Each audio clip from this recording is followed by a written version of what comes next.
endorse po sa suppliers, photographers, coordinators po natin na naging part ng special day po natin this. Thank you.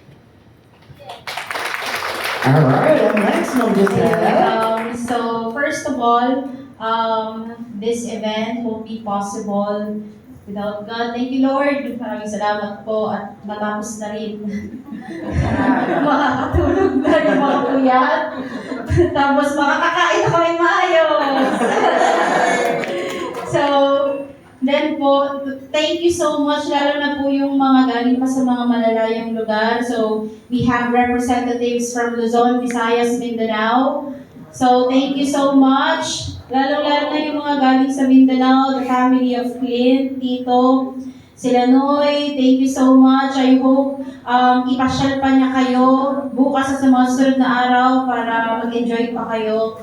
Maraming salamat, lalong-lalo na sa aking coordinator, Miss Maylene and Ma'am Ate Nena, no? And of course, sa ating photo video, the VKD team, thank you so much.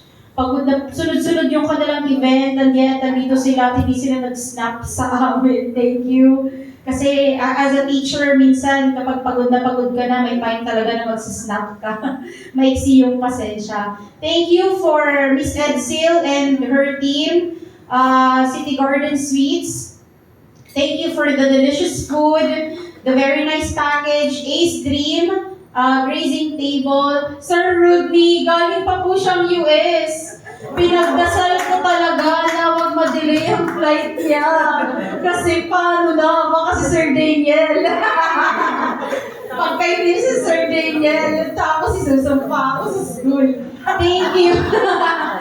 Thank you sa mga teachers. Alam ko super busy kayo, lalong-lalo na sa aking mga kasama sa Torres High School. And then my MAPE teachers, and then yung aming ampon from Osmeña, Sir Henry, thank you so much. My student teachers, nakaladkarin, mga taga-UDM yan, bigla na lang ma'am, mag-abot ka na lang daw, mag-aabang sila sa labas ng hotel. Ayoko nang gano'n, naabutan ko kayo ng pagkain, mag-abang sa hotel. To my cousins, Isedra clan and the Salas clan, thank you so much for being here today. I know all of you are busy and yet nabigyan niyo ako ng time. Maraming salamat. To my siblings, napaka-supportive.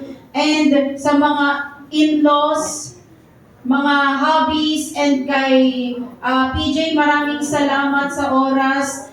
Sa mga auntie, uncle, maraming salamat po talaga sa pagpunta. Actually, gusto namin very intimate. 60 lang sana ang gusto namin, but then I realized, ang laki ng pamilya ko.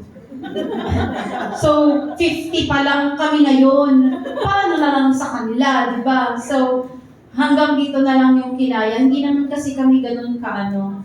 May sarili kaming mundo pareho. So, alam yun ng mga friends namin.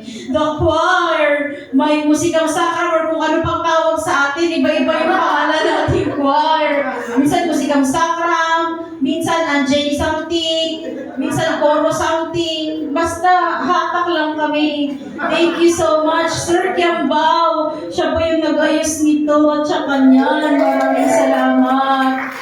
So, ano pa? May kulang pa po ba? Nasabi ko na lahat. Maraming yun lang po. Salamat. Parang dito siya. Alright, there we go, ladies and gentlemen. We've heard from Sir Clint and Ma'am Giselle. You guys are so loved by so many. As you mentioned, your guests, your loved ones, coming all the way from Luzon, Visayas, and Mindanao. We requested everyone to stay with us until the end of the program, and you guys are all still here. You guys are such an amazing audience. Please give yourselves a round of applause. Maraming salamat for showing your love to our couple. And that concludes our program this afternoon. Now let us continue to celebrate love. Let's celebrate life. At muli po natin pagsigawan ng mabuhay ang bagong kasal! Congratulations, Clint and Giselle! Once again, this is Rodney, your host. For those who wish to have a photo, more photos with our couple here, you may do so. And we're gonna be partying until we're allowed to stay here. Once again,